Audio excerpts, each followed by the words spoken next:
Dominic Patermo, a fourth grader representing Harry C. Withers Elementary School.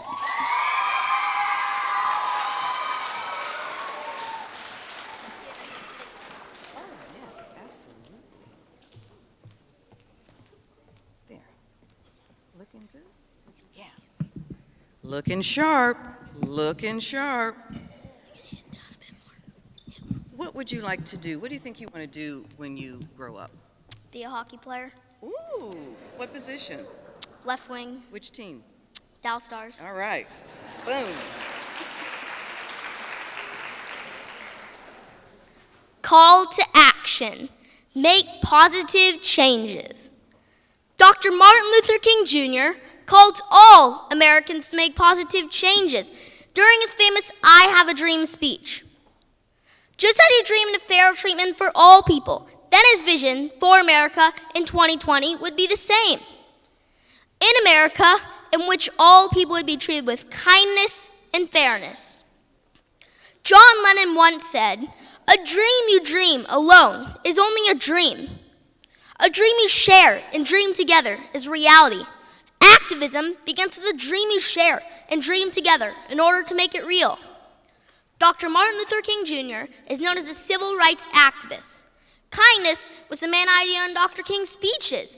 Educated by the words of Gandhi, Dr. King would then want to educate all of us on kindness, forgiveness, and how to treat others with respect. Activism begins with each of us. What does this mean? Dr. King said, kindness and forgiveness are constant attitudes, not occasional acts. This direction is still a lightning rod.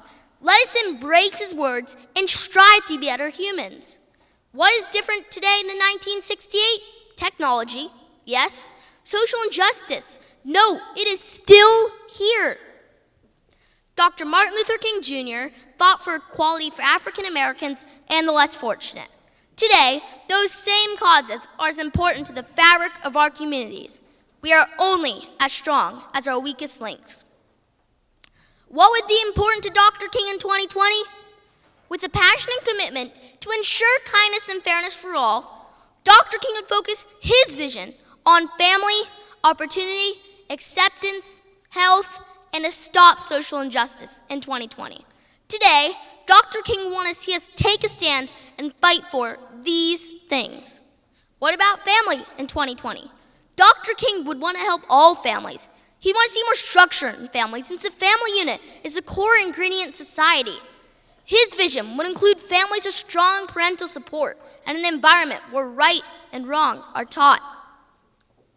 How can opportunity and acceptance be different in 2020? Dr. King would want to create opportunities for the less fortunate. Opportunities for education and jobs would be available for all people. He knew that education was the key to success, and that should also be addressed. Dr. King would fight for acceptance for all races. Humanity, as he said, was not defined by the color of our skin. Schools, sports, and in all other places and activities, all people should be accepted. No one should be defined by the color of their skin, no matter how a person looks. They should be able to express their talents and participate in any activity they choose. A person can only contribute if others accept them regardless of their background or appearance. Healthcare must look different in 2020. Dr. King would focus on healthcare, particularly for all families and children and the mental health of all people. Healthcare should be affordable for everyone. He would also focus on social injustice issues. Why do we still see massive minority convictions? How do we improve drug laws and focus on stricter gun background checks? How do we ensure that justice is real, experienced by all people? Equality is the answer. Injustice stops when equality is a reality for all. What would Dr. Martin Luther King Jr.'s vision for America be in 2020? Vision is what we see, and what we see every day influences what we want to see for the future. He'd want to see strong family units, opportunity and acceptance for everyone, affordable health care for all citizens, and the end of social injustice. He would strive to see improvements in how we treat each other. President John Quincy Adams once said, "If your actions inspire others to dream more, learn more, do more, become more, you are a leader." Let's all be leaders and strive to achieve Dr. King's vision. Dr. King said there's no place for apathy or compliance. It is up to us to make the difference in 2020 and beyond. The power of one can never be underestimated. Let's treat each other as we'd want to be treated. We must speak up for what is right. We can make it happen.